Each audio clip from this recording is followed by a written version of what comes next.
বাইরে পড়ছে ঝমঝমিয়ে বৃষ্টি, পুরো মেঘলা আকাশ, বৃষ্টি হচ্ছে বাইরে।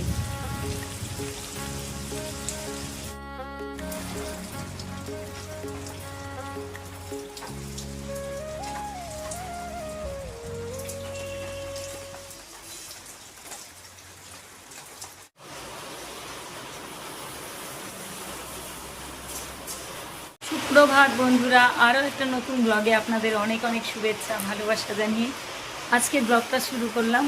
আশা করছি যে যেখান থেকে আমার ভিডিওটা দেখছে প্রত্যেকেই ভালো আছেন, সুস্থ আছেন, আমরাও এক প্রকার ভালোই আছি।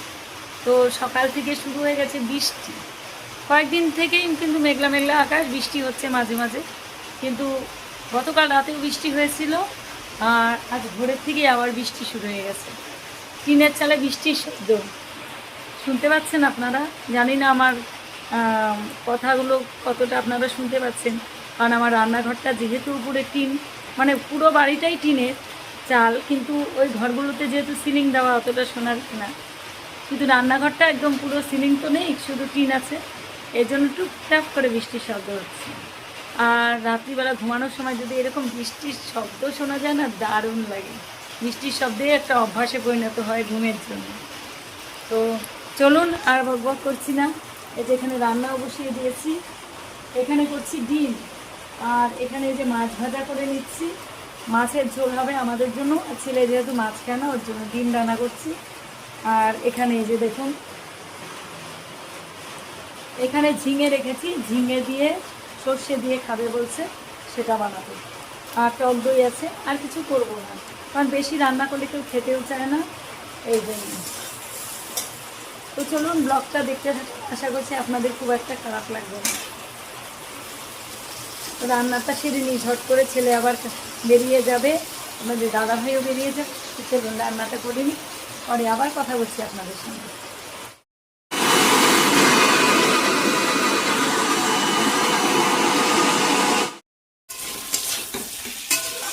এখন হচ্ছে ঝিঙে দিয়ে সর্ষে দিয়ে করব। তো এই যে ঝিঙেটাকে এখন একটু ভাজা ভাজা করে নিচ্ছি, আর এখানে বাটাও কমপ্লিট হয়ে গেছে। বৃষ্টিটা এখন একটু কমলো, এখন একটু হালকা হালকা পড়ছে। আর এদিকে যে মাছও হয়ে গেছে, প্রায় নামিয়ে ফেলবো। আর এখানে যে ডিম করেছি ছেলের জন্য। তো চলুন দেখাই আজ কি কি রান্না করলাম দুপুরের জন্য। এই যে ভাত, আর এখানে করেছি ঝিঙে সর্ষা দিয়ে, একটা একটা করে, একটার উপরে একটা রেখেছি, তো নামিয়ে নামিয়ে দেখাচ্ছি আপনাদের। আর এখানে করেছি ডিম ছেলের জন্য, ছেলে যেহেতু মাছ খায় না। আর এখানে করেছি মাছ, পাবদা মাছ। এই হলো আজকে রান্না বান্না। আর ছেলের টিফিন বানিয়ে দেবো এখন।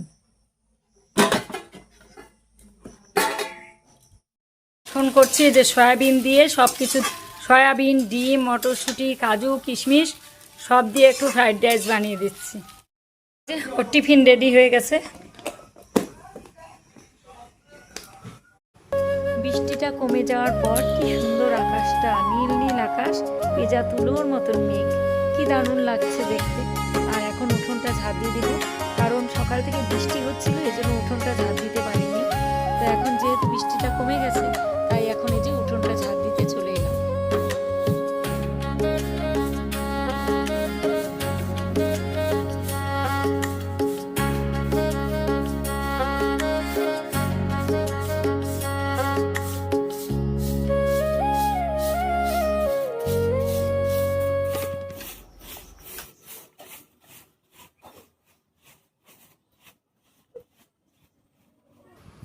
তো উঠোন টুঠোন ঝাড় দিয়ে হাত পা ধুয়ে চলে এলাম ঘরে। ঘরে এসে ভাবলাম আজকে ফ্রিজটাকে ডিপ ক্লিন করি, কারণ আপনাদের দাদাভাইও বেরিয়ে গেছে, ছেলেও বেরিয়ে গেছে, এই জন্য হাতে এখনও কিছুটা সময় আছে আমার। তো এখনও গ্যাস মোছা কিছু বাসন রয়েছে, সেগুলো মাজতে হবে। তো তবুও ভাবলাম যে এটা ওটা আমার প্রতিদিনই কিছু না কিছু পরিষ্কার করা থাকে, কারণ একটা পরিষ্কার করতে করতেই আরেকটা নোংরা হয়ে যায়। কি করব, না করেও তো হবে না, একা হাতে সব কাজই সামলাতে হয়। তো ওরা যাওয়ার পরে তারপরে যে ফ্রিজটাকে ধরলাম, আর এখন ফ্রিজের এই যে সব দরজার ইয়েগুলো মানে ভেতরে যেগুলো র্যাকগুলো আছে সেই র্যাকগুলোকে ভালো করে ঘষে ঘষে পরিষ্কার করে নিচ্ছি। শুভ দুপুর বন্ধুরা, রান্নাবান্না কমপ্লিট করে ছেলে আর আপনাদের দাদাভাই তো বেরিয়ে গেছে, অনেকক্ষণ আগে চলে গেছে। তারপরে বৃষ্টিটা থামার পরে উঠোনটা ঝাঁপ দিলাম, কারণ সকাল থেকে বৃষ্টি পড়ছিল, দিতে পারছিলাম না। রান্না বান্না শেষ করে এসে এখনও গ্যাস মোছা হয়নি, এই যে গ্যাস মোছা বাকি আছে, বেসিনে কতগুলো বাসন আছে সেগুলো মাজবো, কতগুলো মেজে মেজে রেখেছি টেবিলে এই যে আছে। আর ফ্রিজের থেকে অনেক কিছু বের করেছি, বের করে এখন ফ্রিজটাকে পুরো ডিপ ক্লিন করে নিচ্ছি, কারণ অনেক দিন থেকে ডিপ ক্লিন করা হচ্ছিল না, এই জন্য অনেকটা নোংরা জমেছিল ভেতরে। তাই ভাবলাম যে ওরা যখন গেছেই বেরিয়ে গেছে তাহলে আমি নিজের মনে এগুলো একটু পরিষ্কার টরিষ্কার করি ভালো করে। আর এই যেগুলো সব গোছাতে হবে, আপাতত এরকম আছে, এগুলো সব পরিষ্কার করব।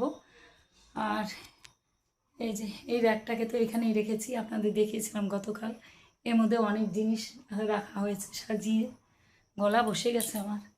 আর এই যে এখানে কুমড়োর ডোগা, এগুলোকে কেটে রাখতে হবে, কেটে না রাখলে না শুকিয়ে যায়।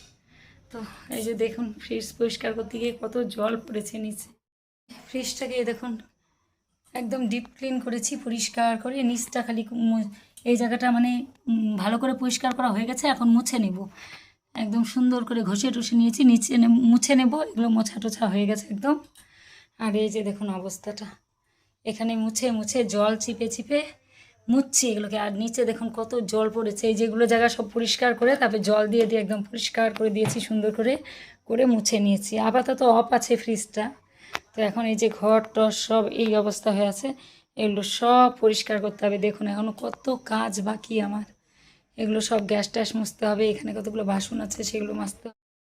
এগুলো কাজ করে নিই, পরে আবার আপনাদের সঙ্গে দেখা হচ্ছে।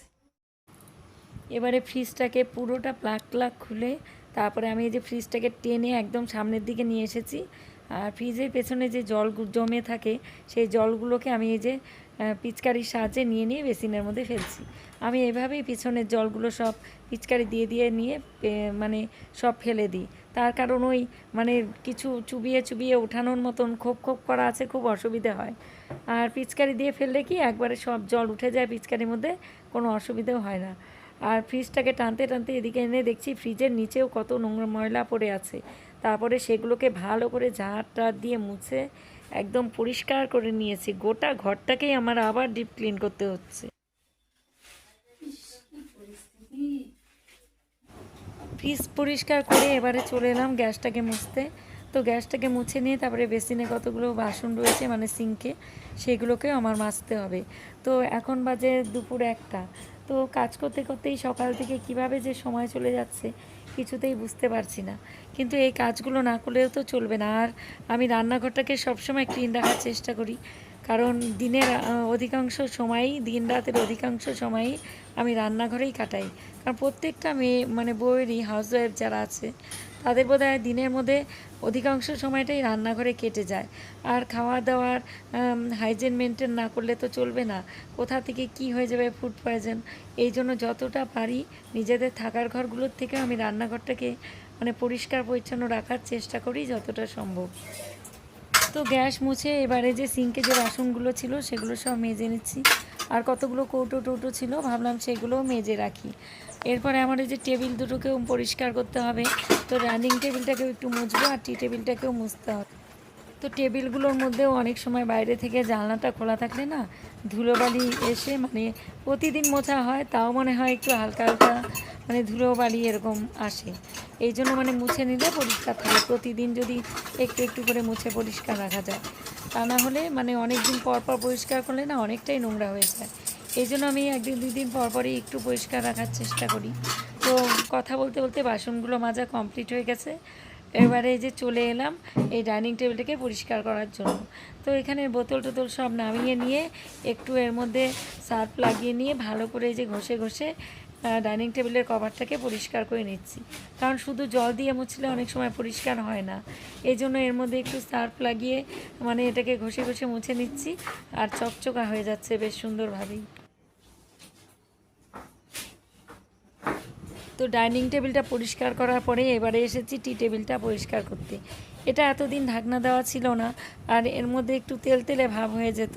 যেহেতু রান্নাঘরে আছে, আর আমার রান্নাঘরে যেহেতু ফ্যান লাগানো নেই, তাই মানে একটু তেল মশলা তো রান্নাঘরে একটু আসবেই। তার কারণ হচ্ছে ফ্যানটা থাকলে সবগুলো মানে বাইরে বেরিয়ে যায়। আর জানলা দিয়ে যতটুকু মানে বেরোয়, জানলার সামনেই আমার গ্যাস ওভেনটা রাখা, তবুও রান্নাঘরে একটা তেলতেলে ভাব হয়েই থাকে। কিছু করার নেই। এখন হচ্ছে সব পরিষ্কার পরিচ্ছন্ন করে চলে এলাম বেসিনটাকে পরিষ্কার করতে। বেসিনটাকে আমি কিন্তু রোজ ঘষে ঘষে পরিষ্কার করি, প্রতিটা দিন। তবুও এরা মানে মুখ ধুতে গিয়ে এমন মানে ইয়ে করে, বেসিনের মধ্যে মনে হয় ছিটে টিটে থাকে, কোলগেট টুলগেট। এই জন্য আবার এই যে ভালো করে ঘষে পরিষ্কার করে নিলাম। প্রতিদিনই আমার বেসিনটাকে পরিষ্কার করতে হয় স্নানের আগে। আর বেসিন ঘষে আমি কোনো কিছুই ধরি না, একদম পুরো চুল ভিজিয়ে স্নান করে আসি। তার কারণ যেহেতু আমাকে পুজো দিতে হয়, একদম স্নানে যাওয়ার আগেই কিন্তু আমি বেসিনটা পরিষ্কার করি। তার কারণ বেসিনটার মধ্যে মুখ টুক ধোয়া হয়, এঁঠো টেঠো মুখ। এই জন্যই মানে আমার একটু মানে পিত্তিদিনী রয়েছে। এই জন্য আমি বেসিনটা ঘষে তারপরে নিজের জামা কাপড়টাও নেই না, কাউকে দিয়ে বলি একটু বাথরুমে রেখে আসতে। তো বেসিন ঘষা হয়ে গেছে। এবারে আমি এই যে ঘরটাকে ভালো করে পরিষ্কার করে মুছে নিচ্ছি। আগেও আমি দুবার করে মুছেছি, জল চিপে চিপে একটা নেতা দিয়ে। তো এবারে আমি এই ডান্টাটা দিয়ে ভালো করে আবারও মুছে নিচ্ছি। বন্ধুরা, সব কাজ কমপ্লিট হয়ে গেছে রান্নাঘরের। এবারে স্নান করব, স্নান করে আসবো। এখন বাজে দুপুর 2টো। সেই সকাল থেকে ভোরের থেকে শুরু করেছি, সমস্ত কাজ কমপ্লিট করলাম এতক্ষণে। রান্নাঘরটা পুরো ডিপ ক্লিন করলাম, গোটা রান্নাঘর। মাঝে মাঝেই করি, আপনারা দেখেন, তবুও হয়ে যায়। আর এটা হবেই, ধুলোবালি চারিদিক দিয়ে ঢুকে নোংরা হয়। তো চলুন দেখাই আপনাদের। তো এই যে রান্নাঘর পুরো কমপ্লিট। এগুলো নিচ টিচ সব মুছে টুছে সমস্ত কিছু পরিষ্কার করে নিয়েছি। গ্যাস ট্যাস মোছা হয়ে গেছে। এখানে এতগুলো বাসন মাজলাম। এই যে দেখুন, এগুলো টেবিল টেবিল সব এগুলো পরিষ্কার করেছি। সমস্ত ফ্রিজটাকেও পুরো পরিষ্কার করে নিয়েছি। এই দেখুন, একদম ক্লিন, একদম ক্লিন, ডিপ ক্লিন করেছি আজকে। বেসিনটাও ঘষেছি। বেসিন প্রতিদিনই পরিষ্কার করি, আবার একটু একটু করে নোংরা হতেই থাকে। তো এই যে এগুলো সব পরিষ্কার হয়ে গেছে। শুভ দুপুর বন্ধুরা, দুপুর 2:30 বাজে এখন। স্নান করে চলে এলাম। স্নান করে এসে ঠাকুর প্রণাম টনাম করে তারপরে এই যে ভাত বসালাম অল্প একটু। এই যে ভাত বসিয়ে দিলাম আমার জন্য। প্রতিদিন কত ভাত থাকে রোজ, দুপুরে খেয়েও থেকে যায় একজনের করে ভাত। প্রায় আমার বেশিরভাগই থাকে, একজন না থাকলেও অল্প থাকবেই, মানে একদম শেষ হয় না হাঁড়িতে। আর আজকে খাওয়াটা মানে ভালো হয়েছে সকালে সবার। আজকে দেখছি শর্ট পড়েছে। আর আমি গতকালের খিচুড়ি ছিল, গতকাল আতপ চাল আর মুগ ডালে খিচুড়ি করেছিলাম, মঙ্গলবার রাত্রিবেলা করেছিলাম নিরামিষভাবে। তো ওই খিচুড়িটা আমি খেয়েছি সকালে। আর এখন এই যে আমার জন্য অল্প ভাত বসিয়ে দিলাম, গরম ভাত। শুভ বিকেল বন্ধুরা, এখন বাজে 6:45। আর একটু পরে সন্ধে লেগে যাবে। আর একটু পরে বলতে ওই 6:45টার দিকে লাগে, 6:30 6:45। তো আপনাদের দাদাভাই বাড়ি চলে এলো। আর এই যে বিস্কুট মুড়ি এগুলো সব নিয়ে এসেছে। আসার সময় হর্ন দিচ্ছিল, আমি গেলাম এগিয়ে এগিয়ে তারপরে এগুলো নিয়ে এলাম। বাইকের মধ্যে এত কিছু, ওর খাবারের ব্যাগ ট্যাগ থাকে, এত কিছু একা একা অসুবিধা হয় একবারে আনতে এতগুলো জিনিস। এই জন্য আমি ওগুলো নিয়ে এলাম। ও এখন আসছে। তো এখন মুড়িটা ঢেলে রাখি, তা না হলে আবার মুড়িটা একদম নষ্ট হয়ে যাবে। আর এই কুকিজগুলো কালকে খাওয়া হয়েছে, এই প্যাকেটটা খুলেছিল, এটাই রেখেছে এখানে, আর বাকিগুলো সব এর মধ্যে রেখেছি।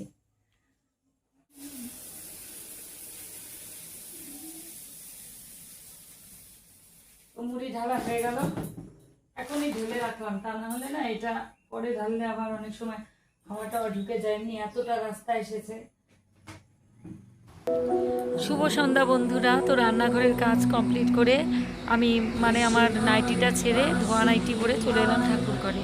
কারণ সন্ধে দেওয়ার সময় অবশ্যই একটা ধোয়া জিনিস পরা দরকার, যেহেতু ঠাকুরকে সন্ধে আরতি দেওয়া হবে। তো এখানে এসে আমি এই যে সন্ধে প্রদীপটা দিয়ে দিচ্ছি ঠাকুরকে।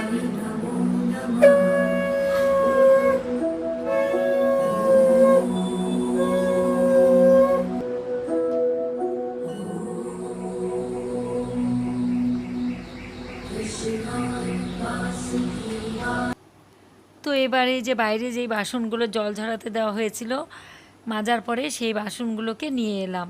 তো আমাদের সুমতিও কিন্তু বাসন মেজে দেয়, তো ওর বাসন কিছু বাইরে থাকে, আর ঘরের মধ্যেও তো দেখতে পারেন যে আমি কত বাসন মাজি। আমি রান্না করতে করতে যত বাসন হয় সব আস্তে আস্তে মাজতে থাকি। তো আমি মেজে মেজে কোনো সময় এই জায়গাটায় মানে বেসিনের পাশে বা আমার এতদিন তো আমার ডাইনিং টেবিলটার ওপরেই আমি সব উবুর করে দিতাম, জলটা ঝরে গেলে তুলে রাখতাম। তো সুমতি মাজার পরেও আমি প্রচুর বাসন মেজে যতটা পারি মানে নিজের মতো করে মাজতে থাকি। আমি কোনো সময় সব কিছু ওর ভরসায় রেখে দিই না, ঘরও মুছি, বাসনও মাজি, যতটা পারি। উঠোন ঝাড় দেই, ও করে আমিও করি, কিন্তু উঠোনটা বেশিরভাগ আমি ঝাড় দিয়ে দিই, কারণ ওর আস্তে আস্তে অনেকটা বেলা হয়ে যায়, এই জন্য বাসি উঠোন তো রাখা যায় না। আমি সকাল সকাল উঠোনটাকে ঝাড় দিয়ে দিই। আর ঘরটা ও প্রতিদিন যেহেতু মোছে না, এই জন্য আমার মুছতে হয়। আমি ওর ভরসা করি না, যেদিন মোছে মোছে, আর না হলে আমিই বেশিরভাগ মুছে ফেলি। বাসনও টুকিটাকি যেগুলো বাসন হয়, বেশিরভাগ অনেকগুলো বাসনই আমি টুকটুক করে রান্না করতে করতে পাশেই মেজে ফেলি। তো এবারে যে বাসনগুলো নিয়ে এলাম, নিয়ে এসে সব গুছিয়ে নিচ্ছি র্যাকের মধ্যে, আর ঝুড়িটাকে আবার বাইরে রেখে দেবো। তো বাসনগুলো সব গুছিয়ে রেখে আমি ঝুড়িটাকে বাইরে বের করে রাখলাম। আর এবারে এই যে ঘরটাকে আবার বিকেলবেলা আরেকটু মুছে নিচ্ছি ভালো করে। তো মোছা হয়ে গেছে, এবারে হাত টাত ধুয়ে তবে চা বসাবো। আপনাদের দাদাভাই এসেছে কিছুক্ষণ আগে, তো আমি বললাম যে সন্ধেবাতিটা দিয়ে তবে চা বানাচ্ছি। এই জন্য এই যে বাসনটা গুছিয়ে রাখার পরে ঘরটা মুছলাম, কারণ বাসনের মধ্যে একটু একটু জল ছিল, সেগুলো পড়েছিল, এই জন্য আবার একটু ভালো করে মুছে নিলাম। আর এবার এই যে চায়ের বাসনটা ভালো করে ধুয়ে নিয়ে তারপরে এই যে এখন চা বসিয়ে দিচ্ছি।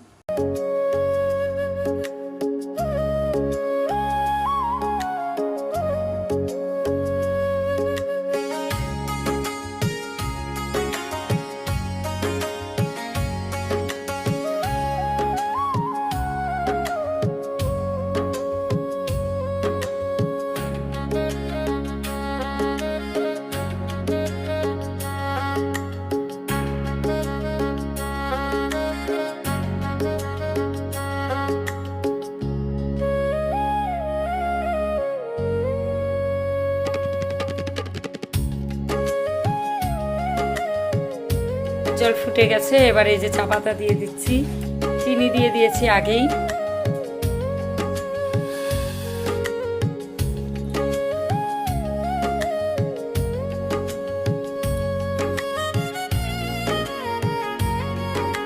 হয়ে গেছে চা। আর এখানে যে কুকিজ নিয়ে নিয়েছি, কুকিজগুলো খুব ভালো আর অনেকটা বড় বড়।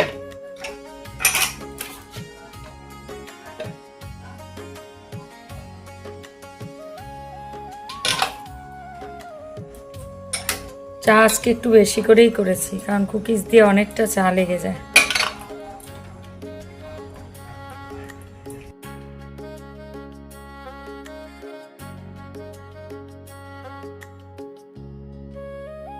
তো এই যে চা নিয়ে চলে এলাম। না, উঠে বসো। হেলান দিয়ে কি সুন্দর মোবাইল দেখছিল, কাজের থেকে এসে সঙ্গে সঙ্গে কি সুন্দর দিলাম চা। আর কি খাবে বলো?